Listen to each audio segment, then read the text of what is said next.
রামচন্দ্রকে বরণ করে নিলেন। নৃত্য গীত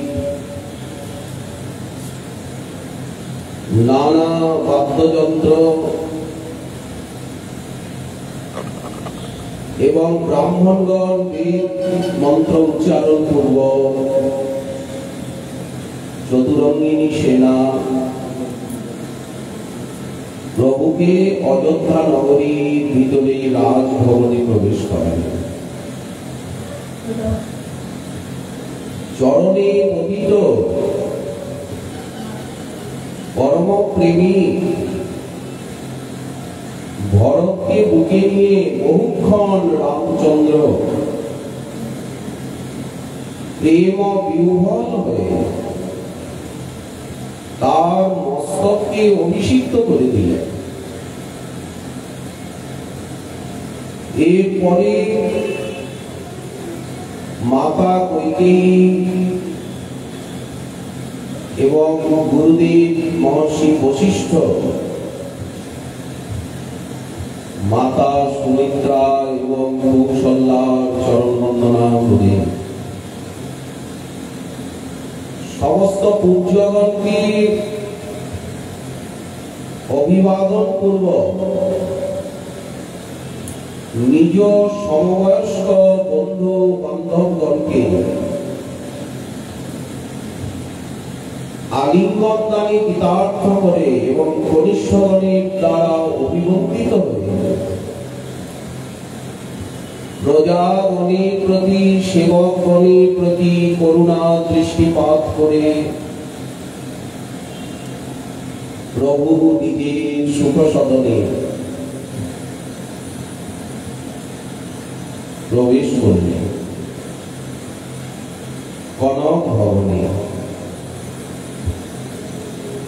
তারপরে 14 বছরের যে তপস্বীর বেশভূষা, সেই যে জটা করা, সেই যে চির বসন, সেইগুলিকে পরিত্যাগ করে রাজবেশ পরিধান করলেন প্রভু। শুভ দিনে শুভক্ষণে শ্রী রামচন্দ্রের রাজ্যাভিষেক সম্পন্ন হল। সীতা দেবীকে সঙ্গে নিয়ে তিনি রাজ সিংহাসনে উপবিষ্ট হলেন। মহা ঐশ্বর্য প্রকাশিত হল।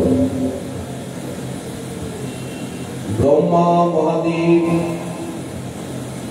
দেবরাজ ইন্দ্র, দিকপাল, লোকপাল, সমস্ত মহর্ষিগণ, ব্রহ্মাণ্ডের সকলে এসে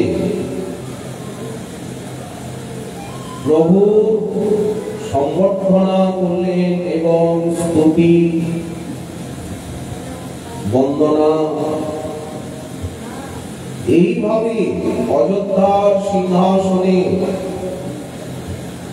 শ্রী রাঘবেন্দ্র লাল এবং জনক নন্দিনী সীতা দেবী শোভা পেতে লাগলেন। লক্ষণ চামর বেজন করছেন, হনুমান চরণ সম্ভাবন করছেন, ভরত ছত্র ধারণ করেছেন,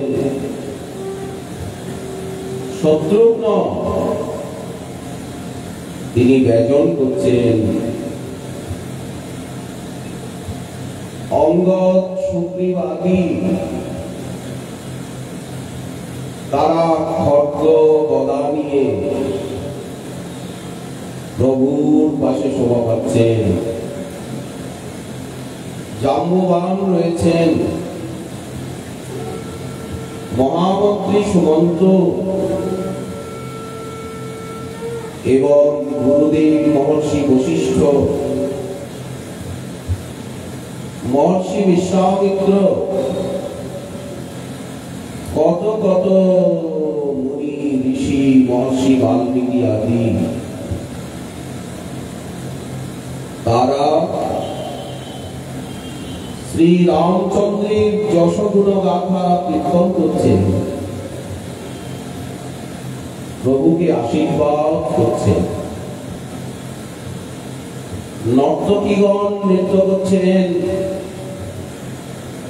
নানা বাদ্যভাণ্ড বাজছে, পুষ্প বর্ষণ হচ্ছে,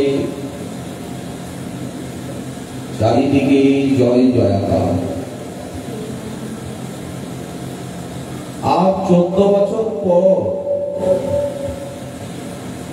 ভগবান শ্রীরামচন্দ্র এইভাবে দুষ্ট রাক্ষস অসুর দানবগণকে ক্ষয় করে আর অযোধ্যার সিংহাসনে প্রতিষ্ঠিত হলেন।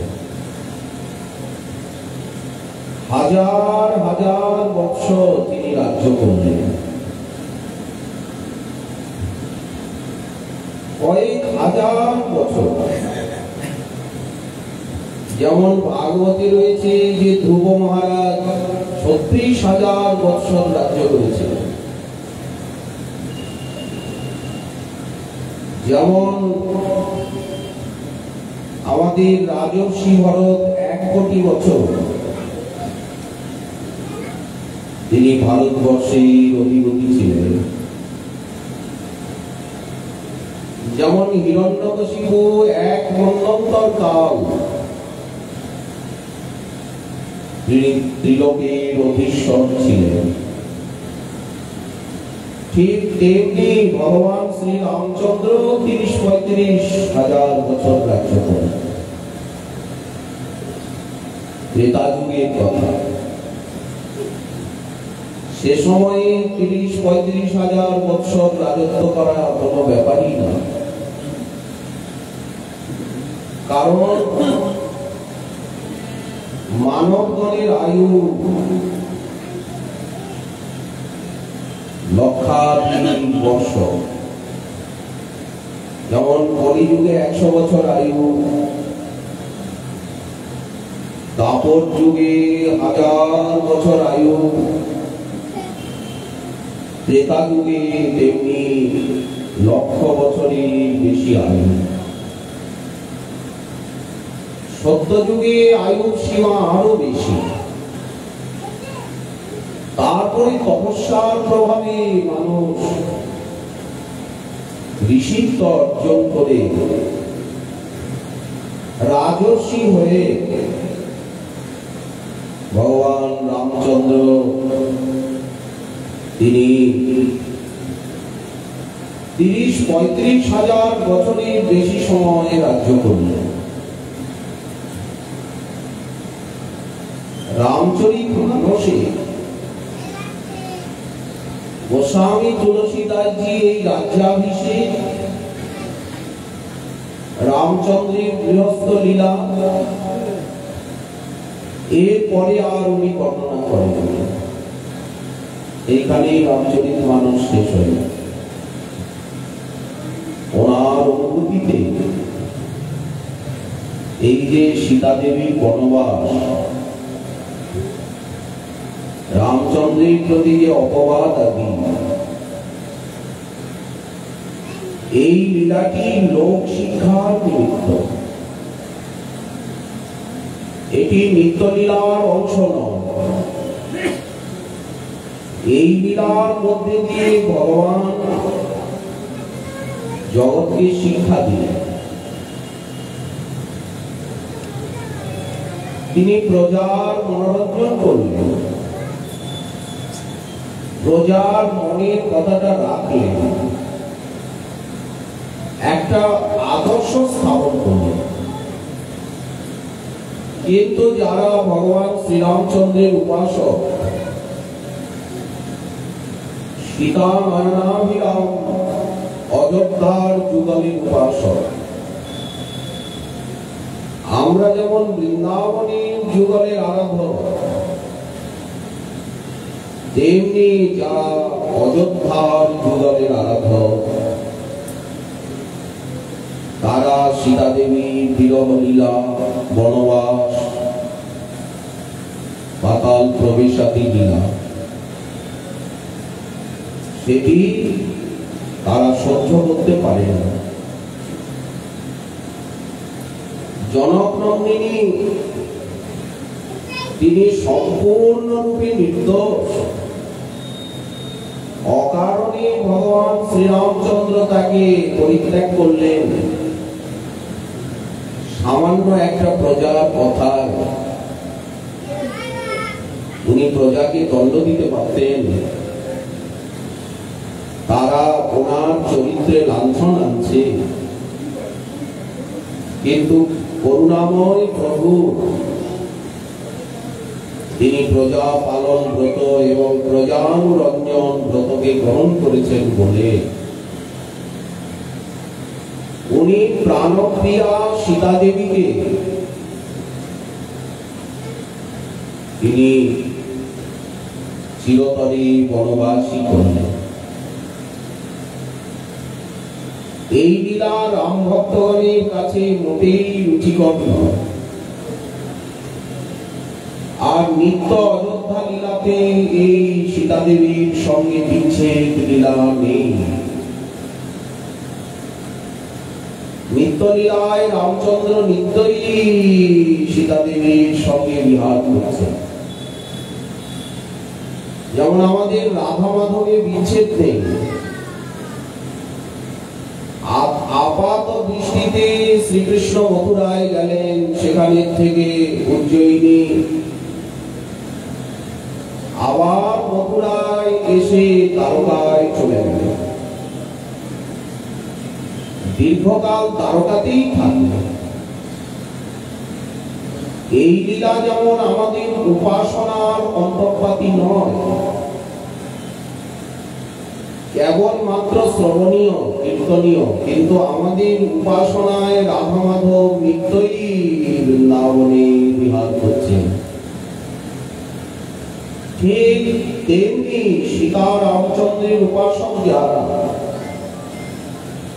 তারা সর্বদা অযোধ্যায় রাজেন্দ্র সম্রাট রামচন্দ্র এবং সম্রাজ্ঞী সীতা দেবীর যুগল উপাসনা, যুগল আরাধনাই করেন, যুগল মন্ত্রই জপ করেন। ওই জন্য সীতা দেবীর সঙ্গে যে বিচ্ছেদ লীলা,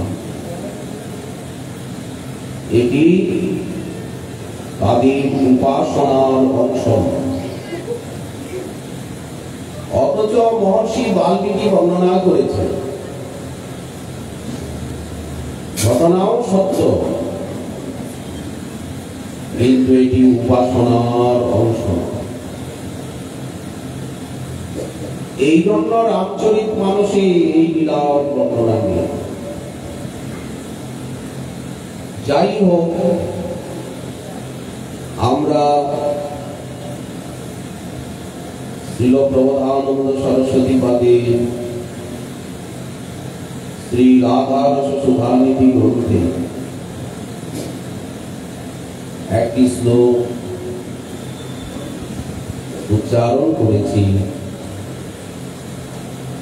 শ্রীল সরস্বতী পাদ রাধারানীকে ধ্যানের ভিতরে পেতে চাইছে, ইচ্ছা করছেন সব সময় নির্জনে বসে বসে রাধারানীর চিন্তা করবেন। সাধন ভক্তির প্রভাবে মনটা নির্মল, একাগ্র এবং বিশুদ্ধ হয়ে গেছে শ্রীপাদে। সর্বোপরি মহাপ্রভুর করুণা, এখন আর ওনার কিছুই ভালো লাগছে না, কেবল মহাপ্রভু এবং রাধারানীর চিন্তা ছাড়া আর কিছুই রুচিকর হচ্ছে না শ্রীপাদে। প্রার্থনা জানাচ্ছেন, আমার সেই শুভদিন কবে হবে? হে শ্রী রাধে পরম প্রেমময়ী, পরম সৌন্দর্যশালিনী, রূপে গুণে অনুপমা, আমি তোমার চিন্তা করব, তুমি আমার ধ্যানের ভিতরে এসে দাঁড়াবে। করুণাময়ী, দয়া করে তুমি আমার ধ্যানের গোচর হবে।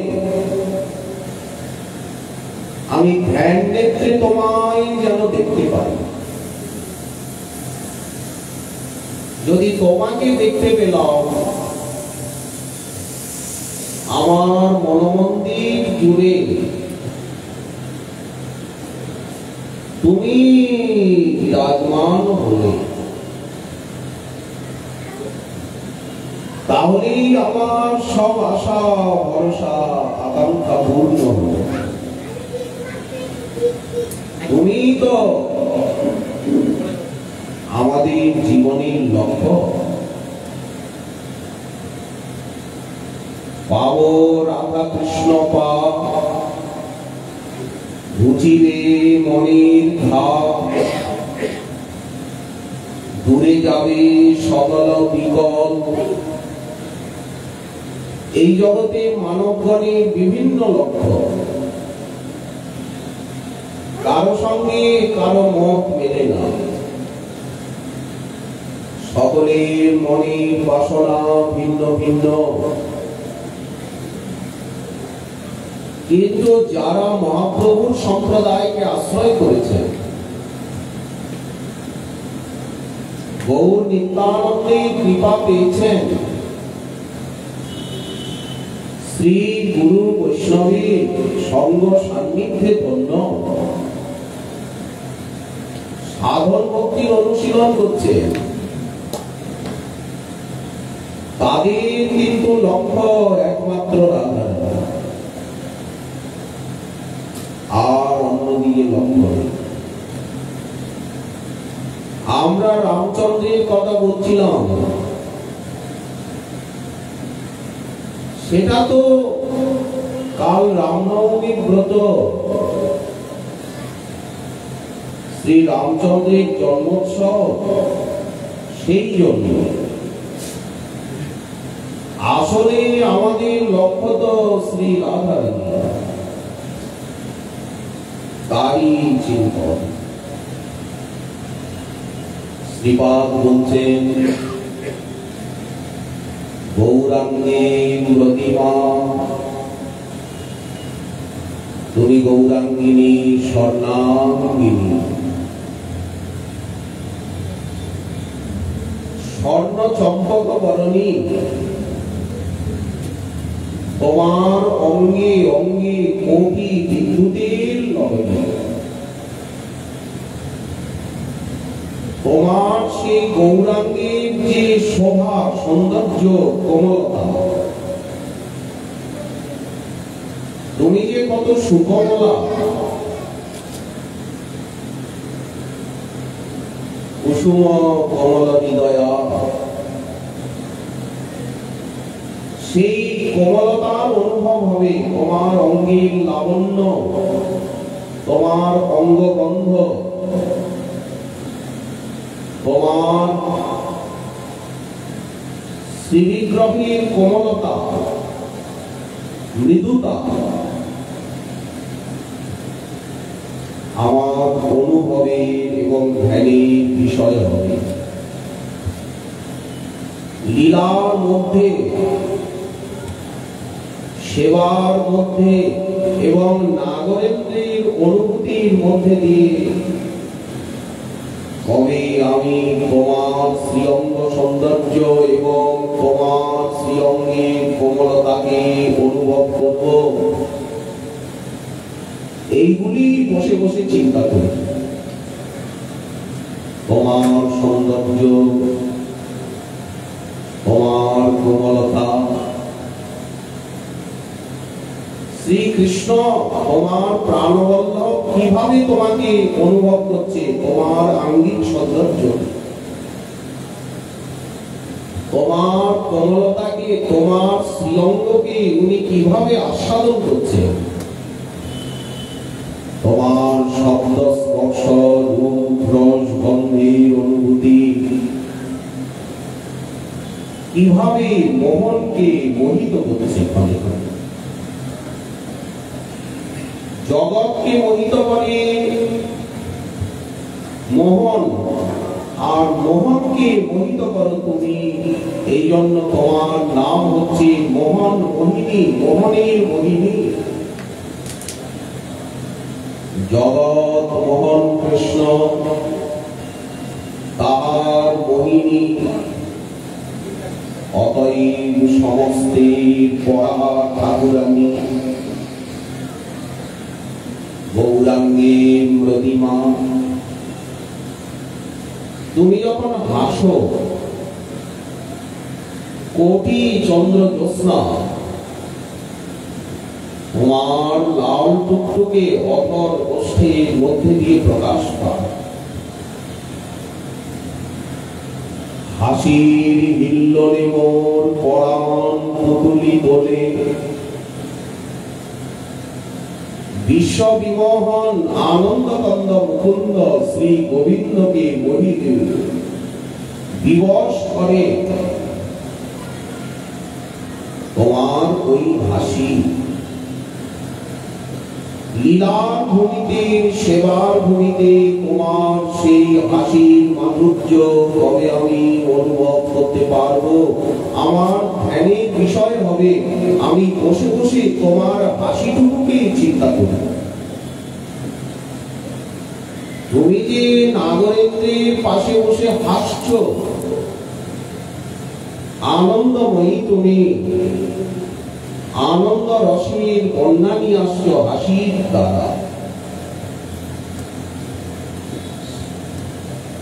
তুমি প্রাণনাথের কথা বলছো, প্রাণনাথের সঙ্গে আলাপ করছো, তার সঙ্গে এক শয্যায় এক বালিশে শায়িত আছো। সেই সময়ে তোমার যে হাসির মাধুর্য, সেই হাসির মাধুর্য কবে আমার ধ্যানের বিষয় হবে? ধ্যানের মাঝে আমি দেখতে পাবো তোমার লীলা, তোমার হাসির মাধুরী। স্মিতে মধুরিমা, রাধারানীর হাসিকে চিন্তা করতে চাইছে, হাসিটা দেখতে চাইছেন। হাস্য মাধুরী, রাধারানী হাসছে, গোবিন্দের সঙ্গে আলাপ করছে, কৃষ্ণ কথা বলে শোনাচ্ছেন সখীগণকে, গান করছেন বীণা নিয়ে। রাধারানী নির্জনে বীণা নিয়ে গান করছেন। গোবিন্দের সঙ্গে রত্ন সিংহাসনে বসে আছেন, এক শয্যায় শায়িত আছেন।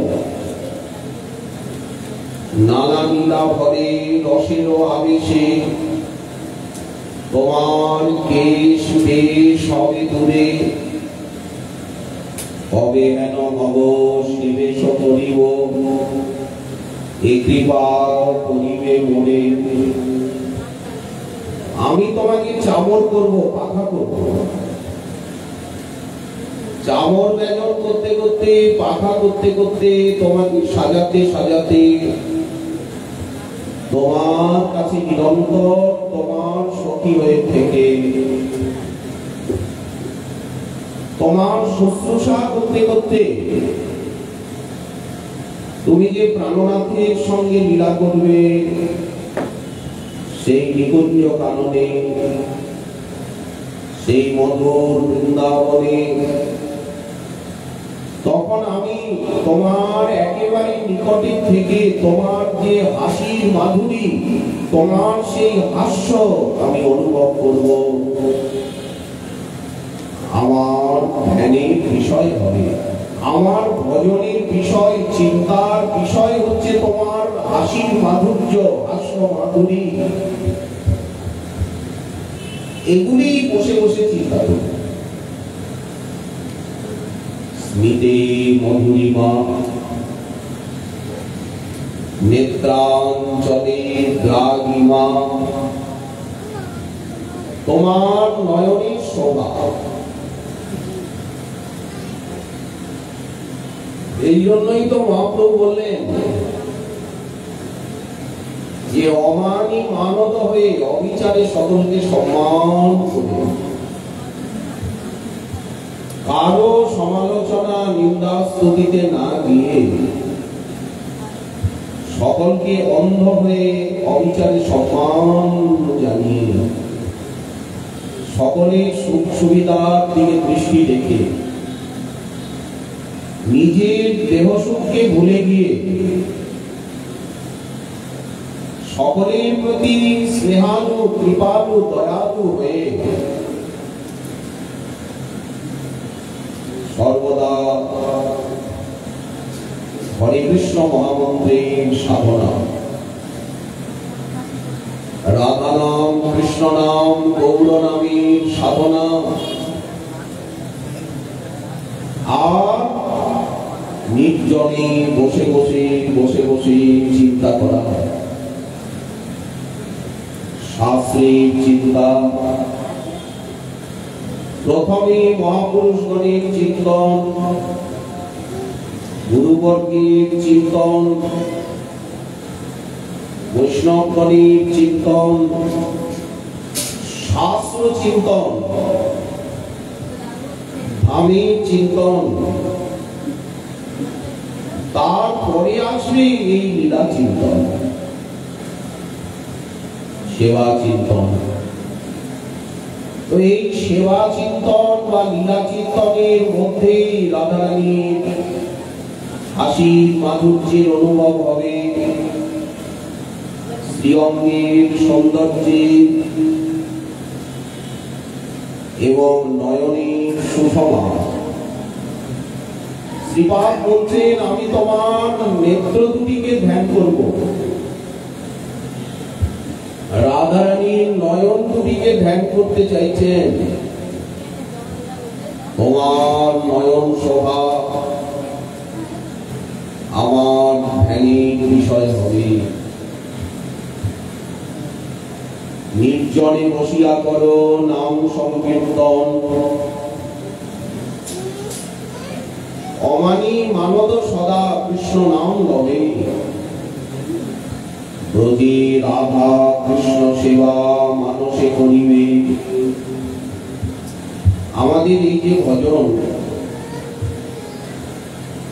এই রাগানুগা ভক্তির সাধনা চঞ্চলতায় হবে না। মানসিক একাগ্রতা ছাড়া স্থির লক্ষ্য, দেহ স্থির, মন স্থির, ইন্দ্রিয়গুলি স্থির, প্রাণবায়ু স্থির, আহার বিহার বার্তালাপ পরিমিত, সীমিত, সংযত, এইরকম একটা স্থির কুয়োর জলের মতো, কূপের জলের মতো জীবন না হলে এই ভজন হবে না। এটা উদ্ধারের ভজন নয়, এটা আস্বাদনের ভজন, ভালোবাসার ভজন। আমি উদ্ধারের জন্য এই ভজন করব, জন্ম মৃত্যুর বাইরে যাওয়ার জন্য এই ভজন তা নয়। এটা তো আনুষঙ্গিক ফল। মুখ্য ফলে কৃষ্ণপদে প্রেম উপজয়, সর্বোপরি আস্বাদন, আনন্দানুভূতি, রসে ডুবে যাওয়া। উদ্ধারের কোনো চিন্তাই নেই। এই ভালোবাসার ভজন, রাধারানীকে ভালোবাসতে হবে। যে যাকে ভালোবাসে তার চিন্তা আপনি আসে, চিন্তা করতে হয় না। ভালোবাসার জনের চিন্তা আপনা আপনি মনে আসে, মনটা ওইখানেই পড়ে থাকে। তেমনি যদি রাধারানীকে ভালোবাসি, তাকে প্রাণেশ্বরী স্বামিনী বলে মনে করি, তো রাধারানী এখন কোথায় আছেন? মহাপ্রভু এখন কোথায় আছেন? কি লীলা করছেন? আমাকে ওখানে যেতে হবে, রাধারানীর কাছে যেতে হবে, সেবা করতে হবে। রাধারানী ডাকছেন, তাড়াতাড়ি এই মায়ার খেলা শেষ করে এসো। রাধারানী আমাদিগকে ডাকছেন, গুরু রূপে ডাকছেন। মহাপ্রভু আমাদেরকে ডাকছেন, তাড়াতাড়ি জীবন নাটক শেষ করে কামনা বাসনাগুলোকে ভালো করে ক্ষয় করে অনুরাগের সঙ্গে সাধন করে ভালোবাসার ভজন করে তাড়াতাড়ি আমার কাছে এসো, আমার সেবায় অংশগ্রহণ করো। রাধারানী চান আমরা অতি শীঘ্র তার কাছে গিয়ে তার সেবার সুযোগ স্বীকার করি। এইখানে দীর্ঘদিন পড়ে না, এখানে কাজকর্ম আমাদের শেষ হয়েছে, তো আমাদেরকে ওইখানে যেতে হবে। যত তাড়াতাড়ি পারা যায় রাধারানীর সেবায় যেতে হবে। নিত্যধামে নিত্যলীলা, নিত্যলীলা সুখময় সদাই স্ফুরুকমর মনে। এখানে এই জায়গাটা ভালো না, এখানে বেশি দিন থাকা উচিত নয়, এই শরীরেও থাকা উচিত নয়। শরীরটা বেতাল, এটা ব্যাধি মন্দির। এই শরীর চিরদিন থাকবে না, আমার শরীরটা নষ্ট হয়ে যাবে, কিন্তু আমার কিছু হবে না, আমি থাকবো। আমার শরীরটা থাকবে না, কিন্তু আমি থাকবো। আমি রাধারানীর দাসী হয়ে, মহাপ্রভুর দাস হয়ে নিত্যলীলায় নিত্য সেবায় চলে যাব। রাধারানীর কাছে চলে যাব, মহাপ্রভুর কাছে যাব, তাড়াতাড়ি যাব। তার প্রস্তুতি কতই হচ্ছে তাকে চিন্তা করা, তাকে জীবন সর্বস্ব মনে করা, তবেই তো যাওয়া যাবে। যখন অন্তরে বেদনা বিরহ জাগবে, আমি রাধারানীকেই চাই, আর কিছু চাই না। যখন রাধারানীর জন্য চোখের জল পড়বে, আমি এই জগতের কাউকে চাই না, কিছু চাই না, কিছুতে আমার প্রয়োজন নেই। এই জগৎ আমাকে যতই জড়াতে চায়, কিন্তু আমি কোন মাইক সম্পর্ককেই স্বীকার করব না। নির্জনে বসে খালি তোমার নাম নেব, তোমার লীলা, তোমার সেবা এবং তোমার কথাকে বসে বসে চিন্তা করব। নীরবে চোখের জল ফেলব। যখনই আপনি চৈতন্য চরিতামৃত, চৈতন্য ভাগবত এবং রাধারানীর কথাগুলো পড়বেন, তখনই আপনার চোখে জল আসবে। বসে বসে চিন্তা করা, বসে বসে গ্রন্থ অধ্যয়ন করা,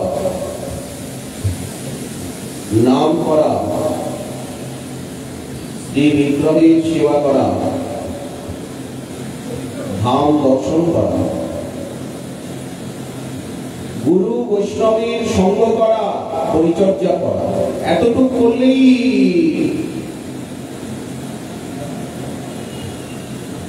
প্রেম মিলে যাবে, প্রেম প্রাপ্তি হবে। মাত্র এতটুকু সাধনে সাধু সঙ্গ, নাম সংকীর্তন, ভাগবত শ্রবণ, ধামে বাস, যতটা সম্ভব ধামে বাস করা, নিষ্ঠার সঙ্গে শ্রীবিগ্রহের সেবা করা, এতটুকু সাধন করলেই প্রেম লাভ হয়ে যায়। মহাপ্রভুর কৃপায় আজ প্রেম প্রাপ্তি সহজ সরল হয়েছে। রাধারানীর চরণ প্রাপ্তি আজ অতি সুলভ। কিন্তু সুলভ হলেও যে আমাদের কাছে দুর্লভ বলে মনে হচ্ছে। আসলে ব্যাপারটা হচ্ছে যে দুর্লভ হয়ে সুলভ, আবার সুলভ হয়েও দুর্লভ, দুটোই ঠিক। সাধন না করলে দুর্লভ, সাধন করলে সুলভ। ছাত্র যদি পড়াশোনা করে তো পরীক্ষায় পাশ করাটা তার ক্ষেত্রে কোনো ব্যাপারই না, পাশ করাটা গৌণ, জ্ঞানার্জনটাই মুখ্য। তেমনি ভক্ত সাধক যদি নিষ্ঠার সঙ্গে সাধন করেন, গুরুদেব যে সাধন দিয়েছেন আমাদিগকে, সেই সাধনটুকু যদি নিষ্ঠার সঙ্গে প্রত্যহ নিয়ম পূর্বক করি, তাহলেই তো আমরা লক্ষ্যে পৌঁছে যাব। আমাদের লক্ষ্যই হচ্ছে মহাপ্রভুর চরণ, রাধারানীর চরণ। আমরা অন্য ভগবৎ স্বরূপেরও আরাধক নই, দাস্য সখ্য বাৎসল্য আদি রসেরও আমরা উপাসক নই। আমরা বৈকুণ্ঠ দ্বারকায় যাব না, আমরা কিছুই চাই না, একমাত্র রাধারানীর সেবা, মহাপ্রভুর সেবা। নবদ্বীপেই যাব, বৃন্দাবনেই যাব, আর কোথাও যাব না। অন্য কোন ভগবৎ স্বরূপেও, নারায়ণাদি ভগবৎ স্বরূপেও আমরা আকৃষ্ট হব না। আমরা একমাত্র রাধা, রাধারমণ, রাধা বল্লভ, রাধাকান্ত, রাধানাথ, রাধিকা প্রাণবন্ধু এবং নদিয়া বিহারী সবরিকর গৌর হরি ছাড়া আমরা কাউকেই জানি না। কারো প্রতি আমাদের মন আকৃষ্ট হয় না। সমস্ত ভগবৎ স্বরূপই মধুর। রামচন্দ্র কি মধুর নন? নারায়ণ কি সুন্দর নন? লক্ষ্মী দেবীর সৌন্দর্য কি কিছু কম? তা নয়, কিন্তু আমাদের সর্বস্ব শ্রী রাধারানী। ভজামি রাধাম, আমরা রাধারানীরই ভজন করি, রাধারানীকেই চিন্তা করি। স্মরামি রাধাম অরবিন্দ মিত্রাম, বদামি রাধাম করুণাম ভরাদ্রাম। আমরা রাধারানীরই চিন্তা করব, তাকেই সেবা করব, তার কথাই বলবো। রাধারানী ছাড়া আমাদের কায় মনোবাক্যে আর কেউ অন্য আশ্রয় নেই, গতি নেই। তত মমান নাস্তি গতির্ন কাপি। যেমন রাধারানীতে মনের আবেশ, তেমনি মহাপ্রভুতেও মনের আবেশ। আমরা মহাপ্রভুকেও তো রাধারানী বলেই মানি। নদিয়া বিহারী গৌর হরিকে আমরা রসরাজ মহাভাব মিলিত মূর্তি, বাইরে রাধারানী, রাধা ভাবে আবিষ্ট। রাধারানীর মহিমা প্রচার করছেন, রাধারানীর আরাধনা জগৎকে জানাচ্ছেন, রাধা প্রেম প্রদান করছেন। নম মহাবদন্নায় কৃষ্ণ প্রেম প্রদায়তে, কৃষ্ণায় কৃষ্ণ চৈতন্য নামিনে গৌরভূষে নমঃ। আনন্দ লীলাময় বিগ্রহায় হেমাভ দিব্যচ্ছবি সুন্দরায় তস্मै মহাপ্রেম রসপ্রদায়। মহাপ্রভু মহাপ্রেম রসপ্রদাতা, এই জন্যই উনি এত সুন্দর। এত করুন। যদি উনি মহাপ্রেম রস প্রদান না করতেন, মহাভাব রস রাধা প্রেম প্রদান না করতেন, তাহলে কি তিনি আমাদের কাছে এত গরিয়ান মহিয়ান হতেন কি? যদি উনি আমাদিগকে রাধারানীর চরণ না দিতেন, তাহলে কি আমরা মহাপ্রভুর প্রতি এতখানি আকৃষ্ট হতাম? রাধা প্রেম দিয়েছেন বলে, রাধারানীকে দিয়েছেন বলে মহাপ্রভুর এত মহিমা। মহাপ্রভুর মহিমাটা কেন? মহাপ্রভুর যে এত মহিমা, অবতার সার গোড়া অবতার, সব অবতার সার শিরোমণি কেবল আনন্দ কন্ধ। এই মহিমার কারণ কি? এই মহিমার কারণই হচ্ছে রাধারানী। রাধারানীকে বাদ দিলে মহাপ্রভু থাকেন, কৃষ্ণ হয়ে যান। কৃষ্ণ তো এইভাবে প্রেম দেন না, অবিচারী। তাহলে তো পুতনাও প্রেম পেত, বিনাবর্ত অকাসুর, বকাসুরও তো প্রেম পেত। তো রাধারানীর উপাসনা দিয়েছেন, রাধা প্রেম দিয়েছেন, এই জন্য মহাপ্রভু মহাবদান্য। এই জন্যই মহাপ্রভুর প্রতি এতখানি প্রপন্নতা, প্রপন্ন জনতা আনন্দ। সরস্বতী পাদ বলছেন, রাধারানীর নয়ন দুটিকে ধ্যান করব, দেখতে পাবো রাধারানীর দুটি নয়নের শোভা। ওই নয়নে কত কত করুণার ধারা বর্ষিত হচ্ছে, শৃঙ্গার রস ক্ষণে ক্ষণে প্রকাশ পাচ্ছে। শ্যামসুন্দরীর দিকে উনি কেমন ভাবে তাকাচ্ছেন, সেই নয়ন সুষমা। লীলার ভূমিতে, সেবার ভূমিতে, সেবা করতে করতে অনুভব করব, লীলা দর্শন করব, সেবা করব, পরিচর্যা, কাছে কাছে থাকবো সবসময়। আর এখন সাধন দশায় বসে বসে চিন্তা করব, শ্রীবিক্রমের মাধুরী দর্শন করব, রাধারানীর নয়ন সুষমা আমার ধ্যানের বিষয় হবে। নেত্রাঞ্চলে দ্রাগিমা নয়নে দীর্ঘতা, আকর্ণ বিশ্রান্ত নয়ন, বক্ষতে গরিমা। রাধারানীর বক্ষ দেশের শোভা, বক্ষের গুরুতা কে বর্ণনা করবে? রাধারানীর বক্ষের শোভা, কুচদুবাগের শোভা এবং কোটি দেশের ক্ষীণতা, কোটির শোভা।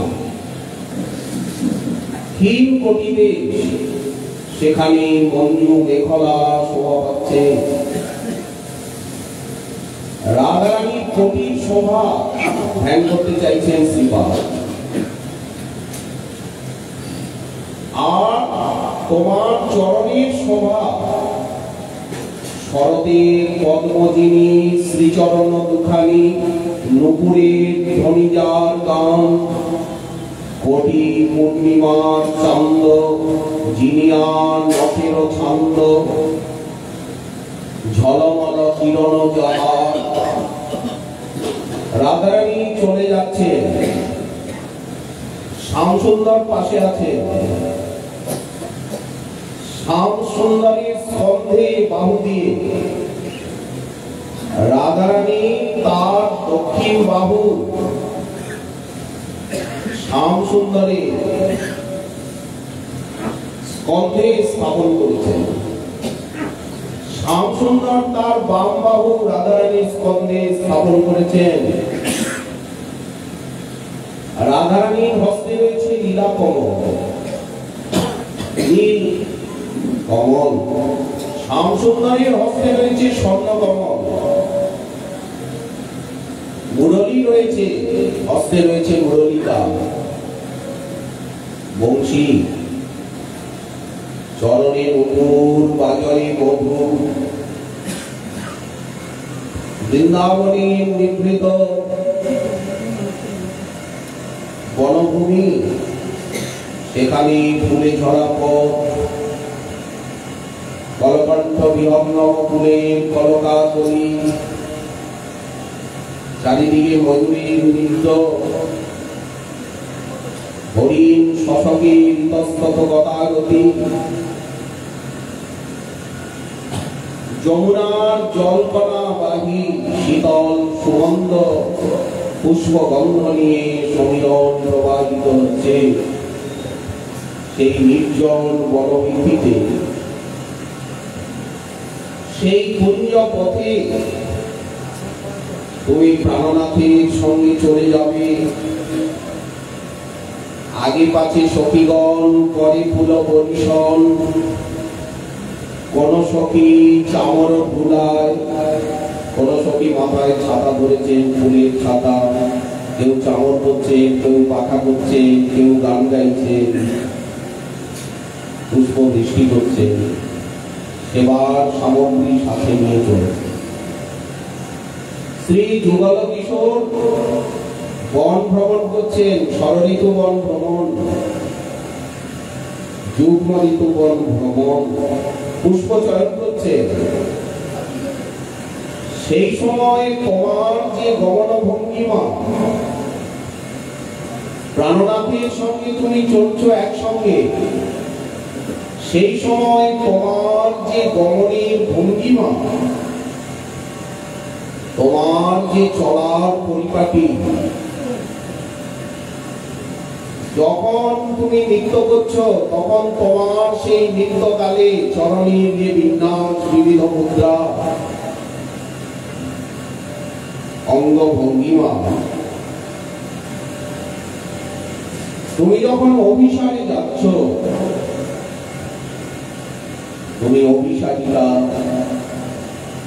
সেই কালে তোমার যে গমন ভঙ্গিমা, তোমার যে চরণ বিন্যাস শোভা, সেই শোভা কবে আমার নয়নগোচর হবে,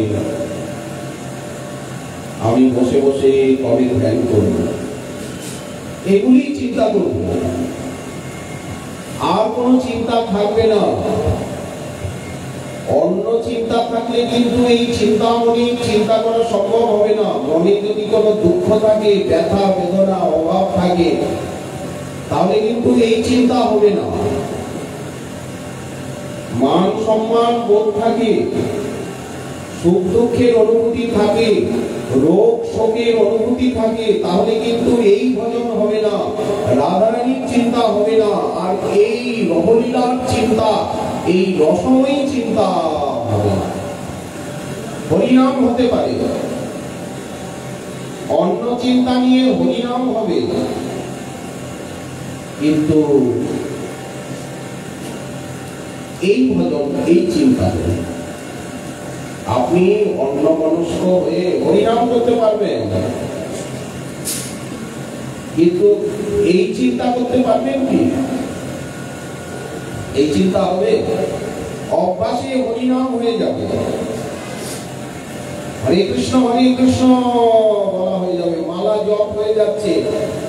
হঠাৎ মনের দিকে লক্ষ্য গেছে, দেখা যাচ্ছে যে মন তো কোথায় কোথায় ঘুরে বেড়াচ্ছে। মালা তো আমার চলছে, নামও চলছে, কিন্তু মনটা তো হরিনামে নাই, মনটা তো মালায় নাই, মনটা তো কোথায় চলে গেছে দিল দিকে। তখন মনটাকে ধরে টেনে আনতে হয় তো, আরে বেয়ারা মন, এতক্ষণ কোথায় ঘুরছিলি তুমি, কি চিন্তা করছিলি? এর ভিতরে আবার ভূত প্রেতের চিন্তাও তো চলে আসে। হরিনাম করতে করতে ভূত প্রেতের চিন্তাও আসে কিনা? হাট বাজারের চিন্তাও তো আসে, আলু চাল কলা পটলের চিন্তাও তো আসে। মন তো আর আমাদের হাতে নেই, ও তো আপন স্বভাবে আপন বসেও চলছে। সেই মনটাকে ধরে নিয়ে আর রাধারানীর চিন্তায় লাগানো, এটা প্রথম একটু কঠিনই লাগে, কিন্তু গুরু বৈষ্ণবের কৃপায় ধীরে ধীরে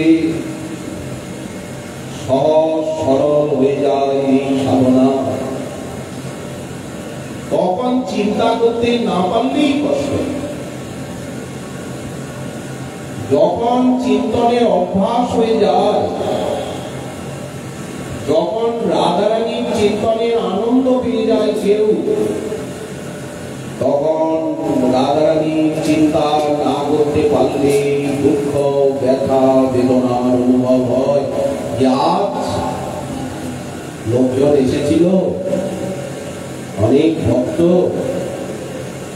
গান কীর্তন ভোগ রাগ, ভক্তগণের সম্বর্ধনা, ভক্তগণের সঙ্গে আলাপ চরিতাতেই দিনটা চলে গেল, আজ তো রাধারানীর চিন্তা হয়নি।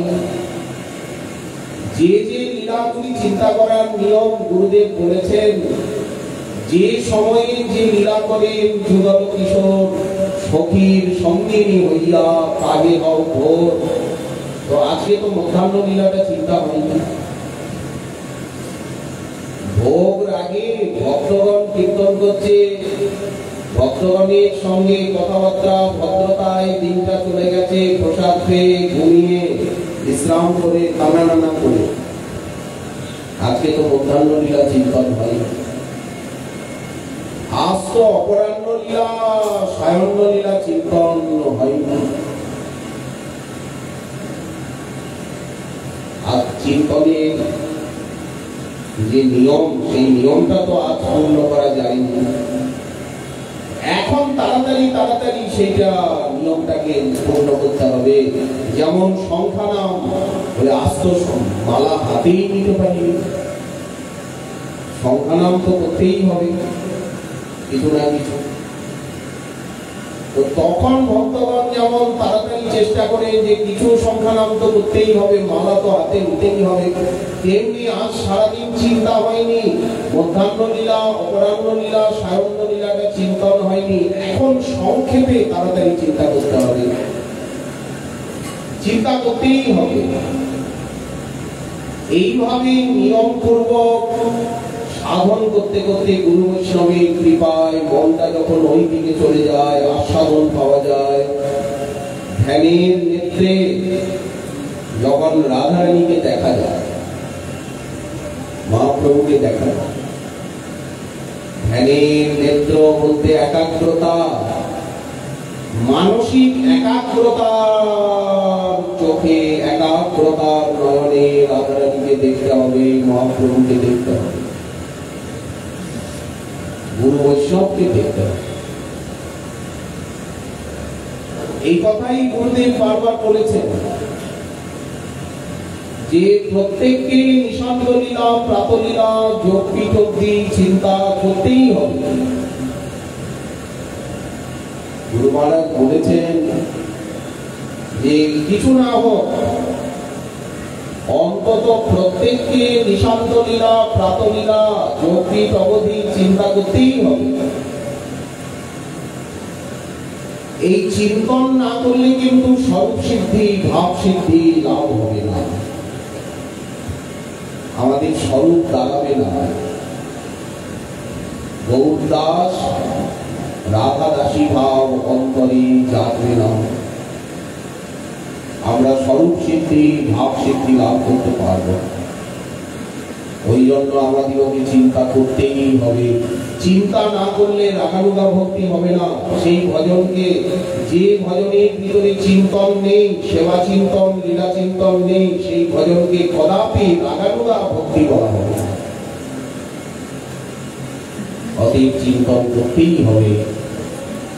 সরস্বতী পাদ বলছেন তোমার গৌরাঙ্গী কোমলতা স্মিতে মধুরিমা নেত্রাঞ্চলে দ্রাগিমা বক্ষদে গরিমা তথৈব তনিমা মধ্যে গত মন্দিমা রাধে রাধে রীতিতে রসিনীন জনিমা।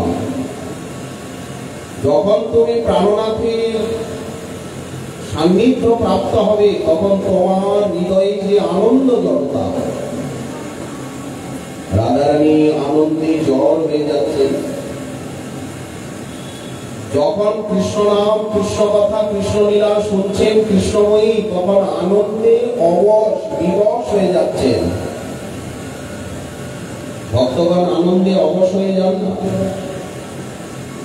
নামানন্দে, চিন্তনানন্দে, সেবানন্দে শরীরটা জড় হয়ে যায়, মনটাও স্থির হয়ে যায়, একটা আস্বাদনে ডুবে যায়, আর নড়াচড়া নেই।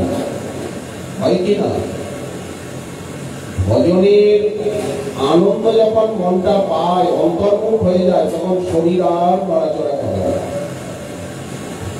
মনটাও নড়াচড়া করে না,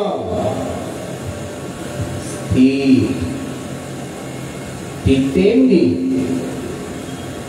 রাধারানী শ্যাম সুন্দরের সান্নিধ্যে রসে জল হয়ে যায়, হৃদিতে রসীন জরিমা, ধ্যানে স্তনে গোচর।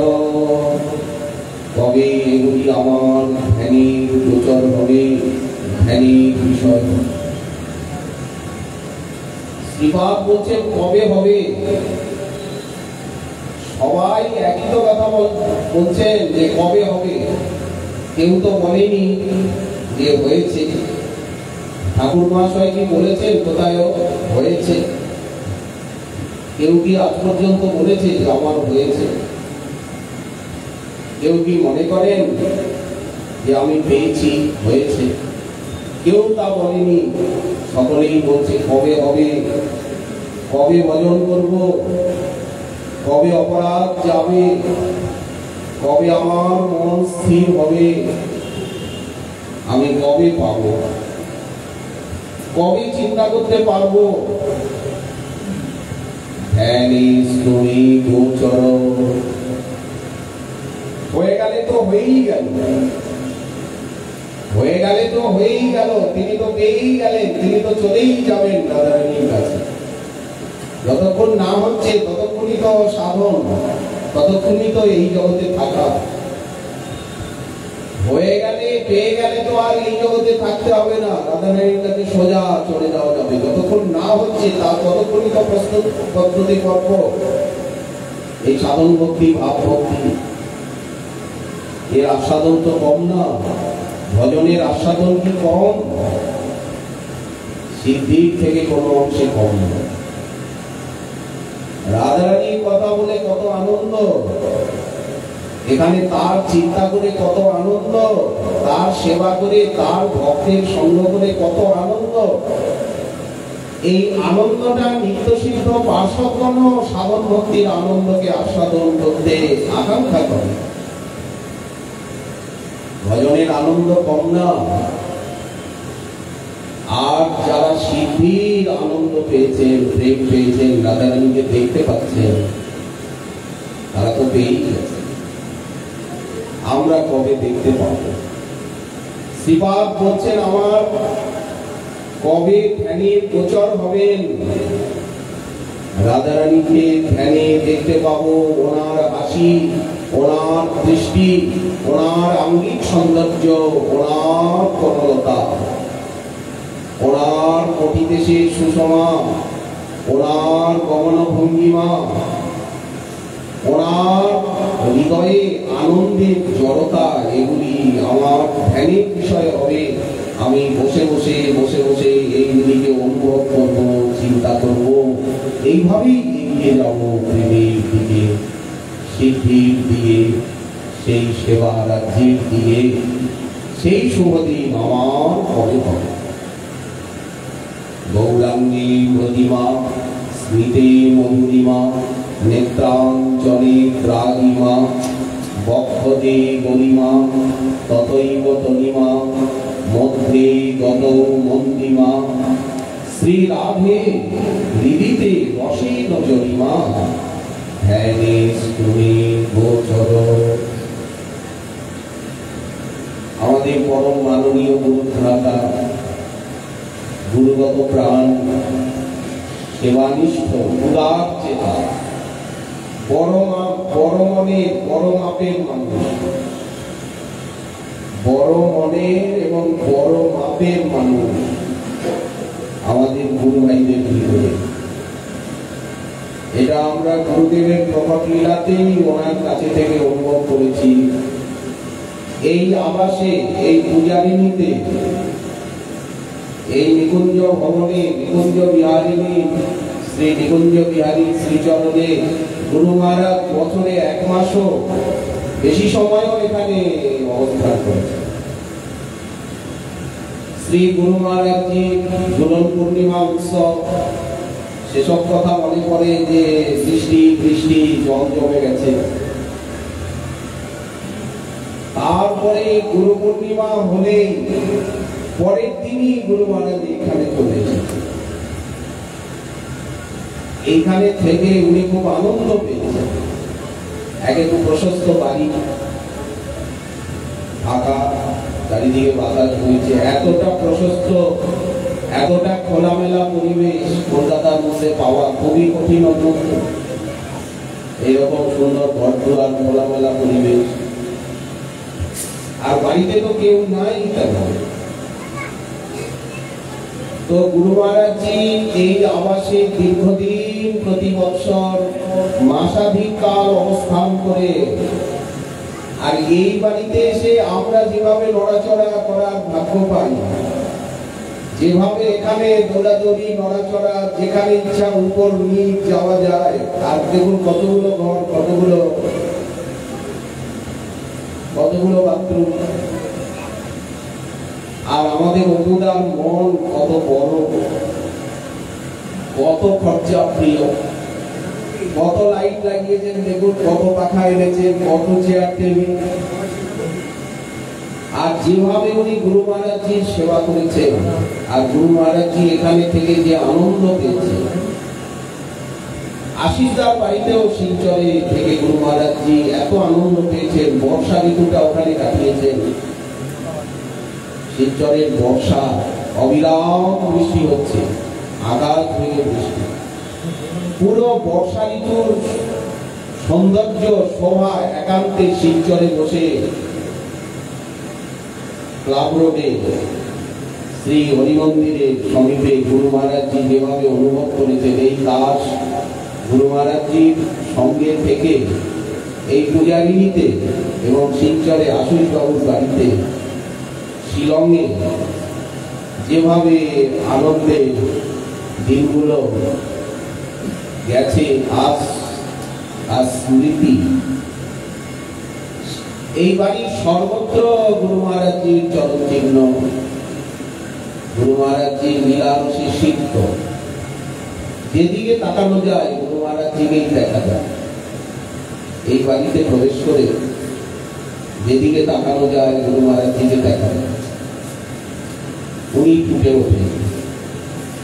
যেমন রাধাকুণ্ডে যেদিকে তাকানো যায়, প্রতিটা পথঘাটে আমাদের প্রজানন্দ মেলায় গুরু মহারাজ ফুটে ওঠে, ওনাকে দেখা যায়। তেমনি কলকাতার ভিতরে গুরু মহারাজ জি যেখানে যেখানে থেকেছেন, ওনার লীলাভূমি, ওনার লীলাস্থলী, তার ভিতরে এই পূজারিণী, এই নিকুঞ্জ বিহারীর আবাস ভবন একটি শ্রেষ্ঠতম ওনার লীলাকেন্দ্র, লীলাস্থলী হিসাবে আমাদের বুকের ভিতরে চিরদিন ভাস্বর হয়ে আছে এবং থাকবে। ভবিষ্যতেও যারা আসবেন আমাদের অনুগামী হয়ে, ভবিষ্যতে আমাদের অনুগামী হয়ে যারা যারা গুরু মহারাজ জির চরণ সমাশ্রয় লাভ করবেন, তারাও এই অনুভূতিকে প্রাপ্ত হবে। অতএব আমাদের অপুদার প্রতি আন্তরিক শ্রদ্ধা, বিনম্রতা। হয়তো কেউ মনে করতে পারেন যে অপুদার মহিমা বলছে, ওই বীরেশ পুরকায়স্থ দার্থ মহিমা বলছে না, সঞ্জীব দার্থ বলছে না। আমাদের পরম শ্রদ্ধা ভাজন, পরম মাননীয় সত্যনারায়ণ ঘোষ মহোদয়ের মহিমা তো কেউ বলছে না। আসল ব্যাপারটা কি, সবাই তো সেবা মার গালতে হবে। সহস্রগুলোকে টিপে দেখেন না, এক হাতা অন্যকে টিপে, একটা অন্য টিপলেই বোঝা যায় যে সবর্ণ হয়ে গেছে। তো অবুদার মহিমা বলা হলো, এর তাৎপর্য হচ্ছে যে বীরের সুরকাস্তদারও মহিমা বলা হলো, সঞ্জীবদারও মহিমা বলা হলো, সত্যদার মহিমাও বলা হলো। একটা অন্য টিমলেই বোঝা যায় যে সমন্বয় সেদ্ধ হয়েছে, সবাই যোগ্য, সবাই গুরু মহারাজজির কৃপা ভাজন। তুলসী পত্রের ছোট বড় নাই, শালগ্রামের ছোট বড় নাই, গিরিধারীর ছোট বড় নাই, যে বড় গিরিধারী আর ছোট গিরিধারী বলে মহিমা কিছু কম। গঙ্গার সব ঘাটের মহিমাই সমান, গঙ্গার জল এক কলসি নিন আর এক ঘটি নিন, একটু ছিটাই দিন, গঙ্গার জলের মহিমা সমান। তেমনি গুরু বৈষ্ণব ভগবান ভক্ত সমস্ত গুরু ভ্রাতা ভগিনীগণ তারা পরম ভাগ্যবান, পরম ভাগ্যবতী যে গুরু মহারাজজির মতো মহারত্নের সমাশ্রয় তারা পেয়েছে।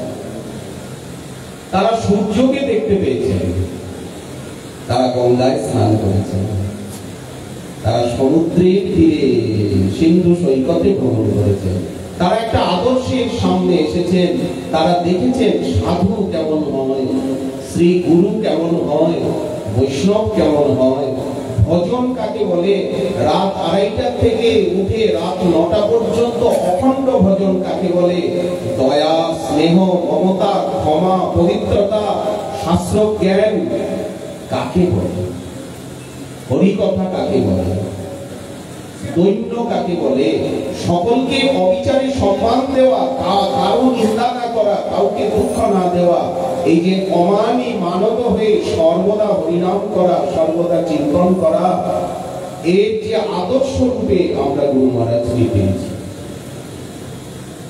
যদি ওনাকে জীবনে না পেতাম, যদি এমন যোগ্য গুরু না পেতাম, যদি ওনার শ্রীমুখে হরিকথা শ্রবণ না করতাম, ওনার গ্রন্থগুলি হাতে না পেতাম, যদি বৃন্দাবন ধাম রাধাকুণ্ডের আশ্রয় না পেতাম, যদি অতি নিকটে থেকে ওনাকে আমরা দেখতে না পেতাম, গুরু মহারাজজিকে আমরা দিনে দেখতে পেয়েছি, রাত্রে দেখতে পেয়েছি, মাঝরাত্রে দেখতে পেয়েছি, ভোর রাত্রে দেখতে পেয়েছি, পাঠের ভূমিতে আমরা তাকে পেয়েছি, পথে চলার সময় পেয়েছি, গঙ্গার পাড়ে পেয়েছি, যমুনার পাড়ে পেয়েছি, গিরিরাজ পথে পেয়েছি, নবদ্বীপে পেয়েছি, এখানে কলকাতায় এমনকি লেক গার্ডেন্সে পর্যন্ত পেয়েছি। লেকে পাড়ে সকালে বিকেলে ভ্রমণে এইভাবে আমরা 24 ঘন্টা তার কাছে থেকে ছায়া সঙ্গী কিঙ্কর হয়ে ছায়ার মতো তাকে আমরা দেখতে পেয়েছি। উনি কি করেন, ভোর 2:30 থেকে উঠে রাত 9টা পর্যন্ত উনি কি করেন, কিভাবে চলেন, কিভাবে বলেন, কিভাবে সকলের সঙ্গে ব্যবহার করেন, কিভাবে সকলকে সম্মানের দৃষ্টিতে দেখেন। ওনার সৃষ্টিতে সবাই রাধাদাসী, সবাই মহাপ্রভুর দাস। ওনার দৃষ্টিতে ভালো মন্দ নেই, উচ্চ নিচ নেই। আশ্রিত শিষ্য মাত্রকে উনি রাধাদাসী রূপে দেখেন, মহাপ্রভুর দাসানুদাস রূপে দেখেন, সেইভাবে ব্যবহার করেন। কারো দোষ ত্রুটি উনি দেখেন না, শোনেন না, বলেন না, ভাবেন না, সমর্থন করেন না। এরকম অপাপবিদ্ধ অমানি মানব দীর্ঘায়ু গুরু মহারাজ নিজে বলেছেন যে 1920 সনে ওনার জন্ম আবির্ভাব। 98 বছর বয়সে 2018-তে গিয়ে উনি নিত্যলীলায় প্রবেশ করলেন। তো দীর্ঘ 98 বছর এমন দীর্ঘায়ু নিরোগ শরীর। গুরু মহারাজজির 98 বছর বয়সেও কোনো উল্লেখযোগ্য কোনো রোগ ছিল না, কোনো রোগই ছিল না। একটু সোডিয়ামটা আপ ডাউন হচ্ছিল, একটু লবণ জল দিতে হতো, একটা ওষুধ দিতে হতো। এছাড়া ডাক্তার বারবার ওনার শ্রীবিগ্রহ ওনার শ্রী অঙ্গকে চেক করেছেন, বলেছেন আপনার শরীরে তেমন কোনো চিকিৎসার মতো উল্লেখযোগ্য কোনো রোগই নাই, আপনার হার্ট এখনো যুবকের মতো। একটু গ্যাস অম্বল এই বয়সে থাকতেই পারে, একটু নিদ্রা না হয়। আর তারপরে কি প্রত্যেকটা কাজে উনি কত সক্রিয়, সবার আগে কাজ করতে পারতেন, সবার আগে একেবারে ধরে ধরে চলা, মনটা একেবারে ঝরঝরে, তরতাজা মন, তরতাজা শরীর, কোনো অলসতা নেই, সব কাজ বিফলে করা এবং পরম পবিত্রতা। একটু কানে হাত দিয়েছেন তো হাত ধুতে হবে, সবসময় কাছে জল। কাপড়ে একটু একটা মশা হয়তো বসেছিল কোনো মতে, মশাটা সৃষ্ট হয়েছে, কাপড়ে একটু দাগ, ওই কাপড় না ধুলে আর হবে। তারপরে কথাবার্তায় কত সন্ততা, কত নম্রতা, যাতে কারো নিন্দা না হয়, কারো আঘাত না আসে, নিজের প্রশংসা নিজের মুখে না করা। কতবার চেষ্টা করা গেছে যে আপনি আপনার সম্বন্ধে কিছু বলুন, কিছুতেই বলবেন। ডায়েরি নিয়ে, কলম নিয়ে ওনার কাছে যাওয়া হয়েছে, আপনার জীবনের মুখ্য মুখ্য ঘটনাগুলো সাল সং দিয়ে একটু বলুন, দয়া করে একটা কথা বলবেন না। আরো গম্ভীর হয়ে রেগে গেছে। এখন আমাদের উপায় কি? উনি ওই যে হাসতে হাসতে মাঝে মাঝে যা গল্প করেছেন, সেই টুকরো টুকরো গল্পগুলিকেই কুড়িয়ে কুড়িয়ে কুড়িয়ে কুড়িয়ে মালার মতো ওনার বিস্তার পূর্বক জীবনী প্রকাশ করা। ওই যে আস্তে আস্তে গল্প চলে নিজের জীবনের ঘটনাগুলো, তাও ঢেকে ঢেকে ঢেকে ঢেকে অল্প অল্প ভাষায় যে বলেছে, ওইগুলোই সমস্ত গুরু ভ্রাতা ভগিনীগণের কাছের থেকে সংগ্রহ করে করে করে করে করে করে যাতে ওনার একটা বিস্তার পূর্বক জীবনী বেরোয়, ওনার চরিত্র সুধা যাতে বেরোয়, এই প্রার্থনাই আমরা মিহির কুমার রায় পায়রাডাঙ্গা ওনার কাছেও আমরা জানিয়েছি, প্রভুদার কাছেও আমরা প্রার্থনা রাখবো।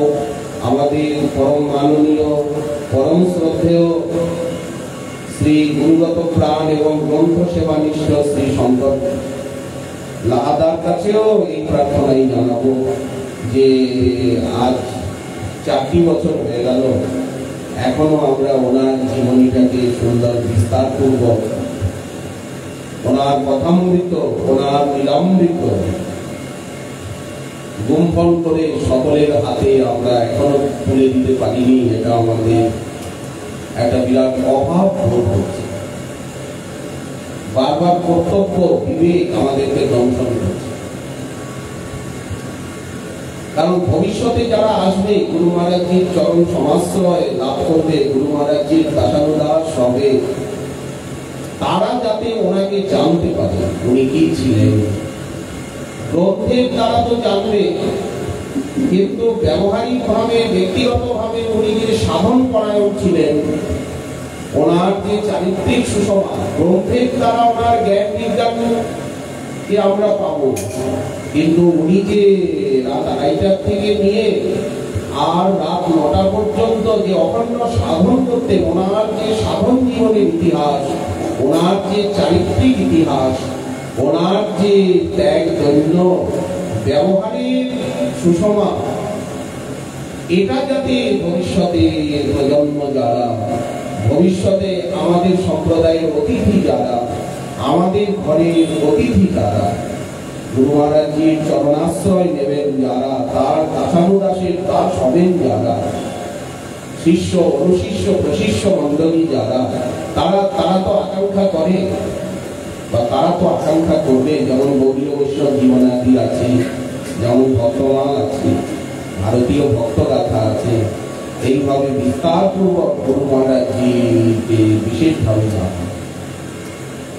তো তাদের সেই আকুতি আকাঙ্ক্ষাকে পূর্ণ করবার দায়িত্ব যারা গুরু মহারাজজিকে প্রকট লীলায় দীর্ঘকাল পেয়েছেন, দেখেছেন, তাদেরই, কারণ তারাই তো জানবেন যে উনি কিরকম সাধন করতেন, ওনার ব্যবহার কেমন, ওনার আচরণ কেমন, চরিত্র কেমন, ওনার ভজন জীবনই বা কেমন। এই জন্য বীরেশপুর কায়স্থ তার শ্রীচরণেও আমরা প্রার্থনা করেছি যে উনি শিলংয়ের সামগ্রী আমাদিগকে প্রদান করুন। কলকাতার লীলাও উনি দর্শন করেছেন, বহুদাও দেখেছেন।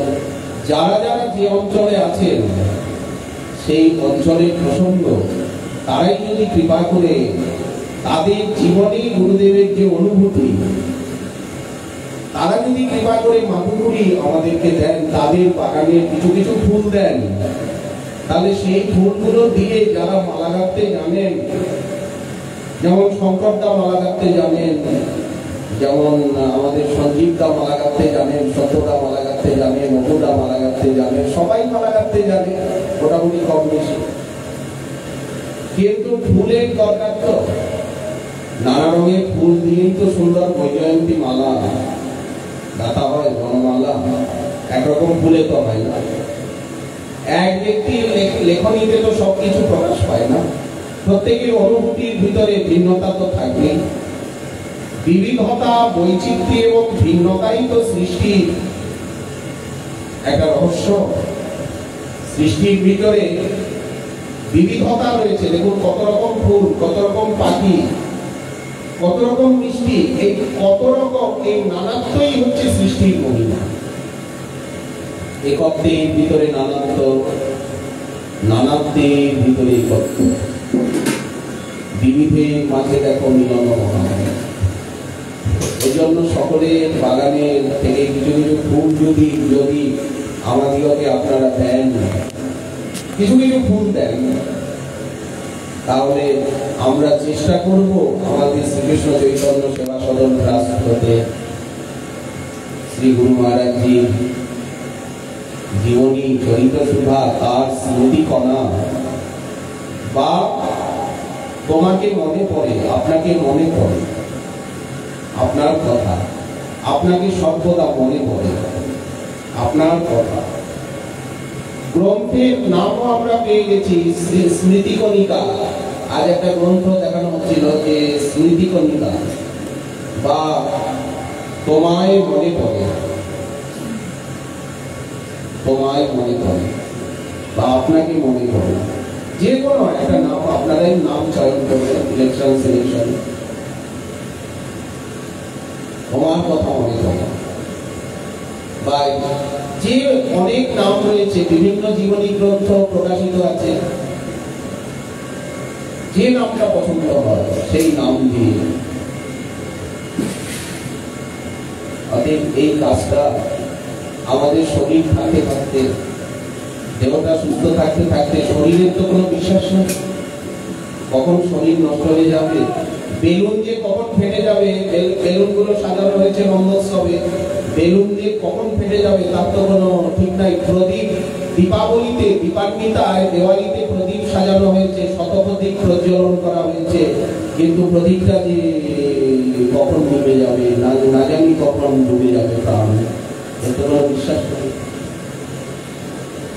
ভালো ভালো লোক তো চলেই যাচ্ছে। ভারতবর্ষের বিশিষ্ট যারা, এই 2-4 বছরে বহু ভালো প্রদীপ দিয়ে গেছে, বহু বড় বড় প্রদীপ দিয়ে গেছে। আমাদের জীবন প্রদীপ যে কখন ঝড়ো হাওয়ায় নিভে যাবে তার তো কোনো ঠিক নাই। রোগে শোকে কখন বিবশ হয়ে যাব, কখন আমাদের জীবনরূপী বেলুন ফেটে যাবে। জলবুদবুদের মতো আমাদের জীবন, পুকুরের জলে যেমন জলবুদবুদ তৈরি হয় আবার বাতাসে ফেটে যায়, বাতাসেই তৈরি হয় আবার বাতাসেই ফেটে যায়। এরকম আমাদের জীবন ক্ষণিক, নলিনী গল জল জীবন টলমল, প্রভাতকালের শিশির বিন্দুর মতো, প্রভাতকালের ঘাসের উপরে শিশির বিন্দুর মতো ক্ষণিক। ঘাসের উপরে সকালের শিশির কতক্ষণ থাকে, একটু সূর্যের তেজ এলেই সঙ্গে সঙ্গে শিশিরটা শুকিয়ে যায় না? তেমনি আমাদের জীবন সকালের শিশিরের মতো কখন শুকিয়ে যাবে এই জন্য শাস্ত্র বলছেন, ভগবান শ্রীমদ ভগবত গীতায় বলছেন, যতদিন দেহে সামর্থ্য আছে, গীতায় ভগবান অর্জুনকে বলছেন, ভাগবতেও বলেছেন উদ্ধবকে, যতদিন শরীরে সামর্থ্য আছে, শরীরটা সক্রিয় সচল আছে, ততদিন তাড়াতাড়ি ভালো কাজ করা, ভালো কাজগুলো তাড়াতাড়ি করা, ভালো কাজ। এগুলি তো ভালো কাজ, এগুলি তো কর্তব্য, এগুলি তো ভজন, এগুলি তো মানবতা, এগুলি তো ভদ্রতা। এইসব কাজ করাই তো মহানতা, এইসব কাজই তো মহাপ্রভুর সেবা, রাধারানীর সেবা, সম্প্রদায়ের সেবা এবং নিজের সেবা, সর্বোপরি নিজের সেবা, নিজের আত্মোদ্ধার। এটা তো আমাদের ব্যক্তিগত কর্তব্য, ব্যক্তিগত ভজন। গুরুদেবের প্রতি কৃতজ্ঞতা জ্ঞাপন, খালি আর্থিক কৃতজ্ঞতা তো না, খালি কিছু টাকা পয়সা ব্যয় করলাম, এটা তো আর্থিক কৃতজ্ঞতা। বাচিক কৃতজ্ঞতা, মানসিক কৃতজ্ঞতাও তো কর্তব্য। এই জন্য গুরু মহারাজ বলতেন, বলে দেখো পাঠ করো ভালো, কিন্তু কথাটা যেই তুমি পাঠ বন্ধ করলে কথাটা বাতাসে মিশে গেল। গ্রন্থ রাখো, গ্রন্থ রেখে যাও, গ্রন্থ সেবা করো।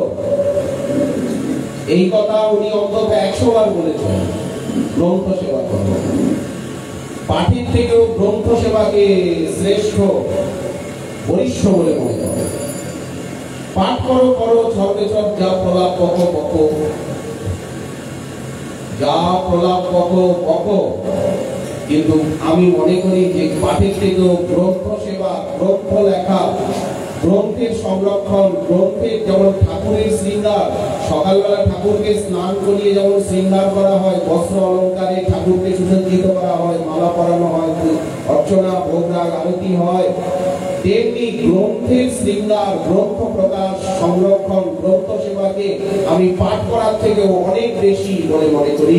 ভগবানকে পাওয়ার থেকেও, সাক্ষাৎ নিত্যধামে গিয়ে নিত্যলীলায় সেবা করার থেকেও বড় বলে মনে করি। এত বড় কথা গুরু মহারাজ বারবার বলে গেছেন।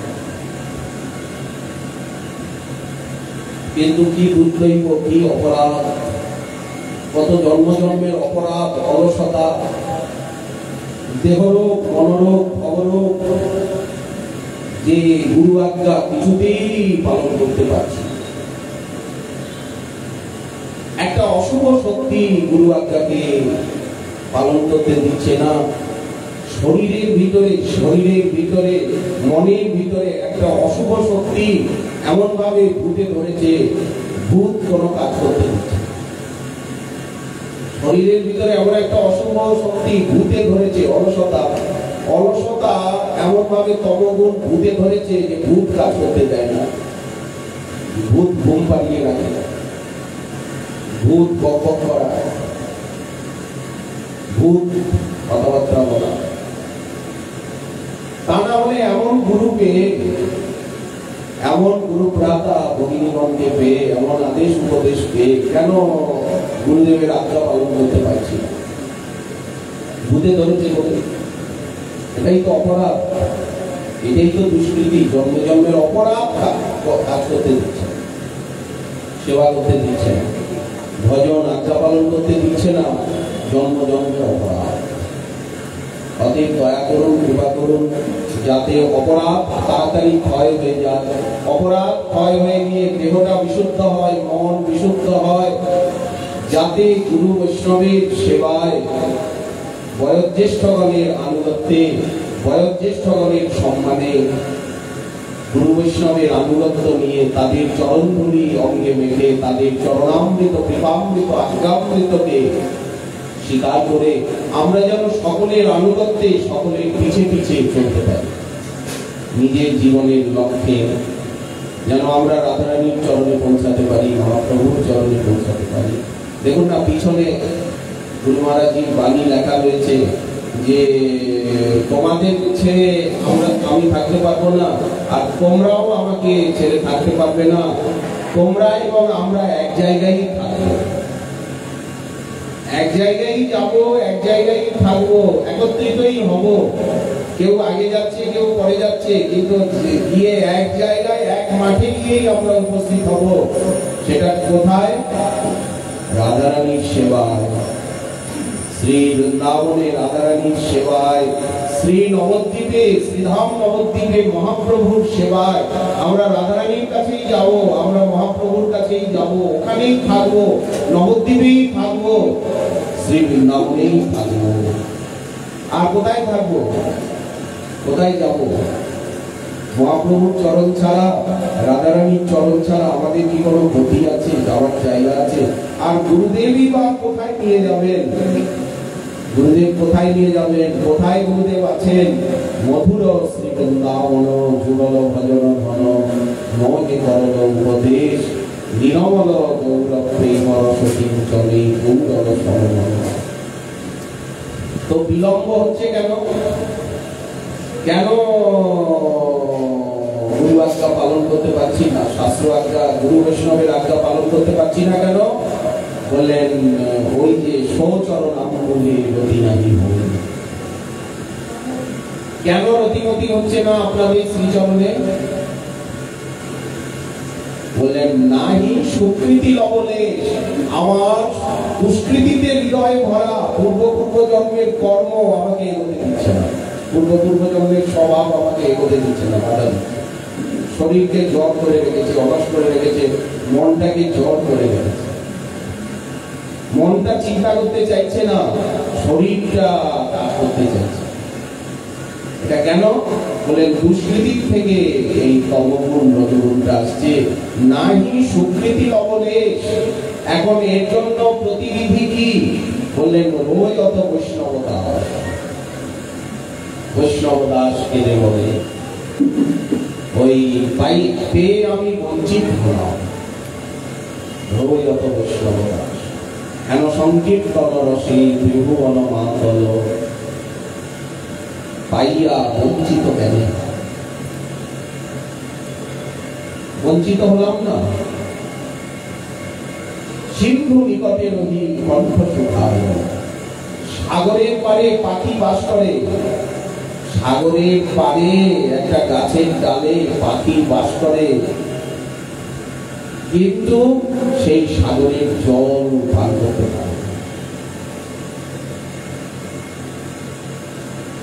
সেটা তো সাগরের জল নোনা বলে পান করতে পারে না, ওই পুকুরে গিয়ে, দূরের পুকুরে গিয়ে পান করে আসে।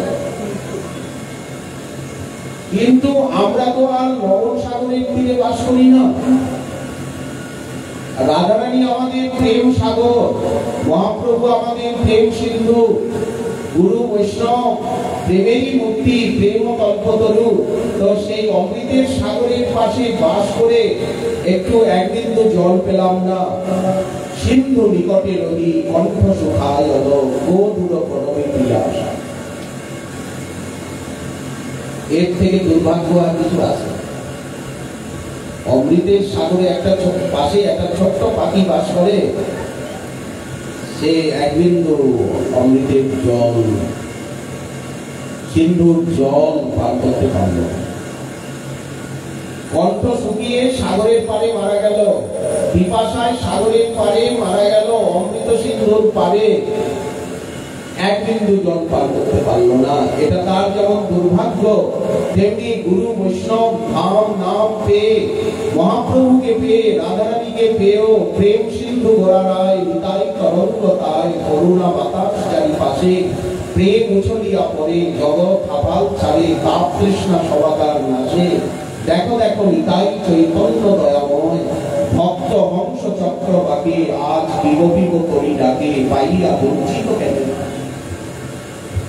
পেয়েও আমি বঞ্চিত হলাম, পাইয়া বঞ্চিত কৃষ্ণ দাস। আমার ভাগ্য আমাকে বঞ্চনা করলো না, আমার দুর্ভাগ্য আমাকে বঞ্চনা করলো না।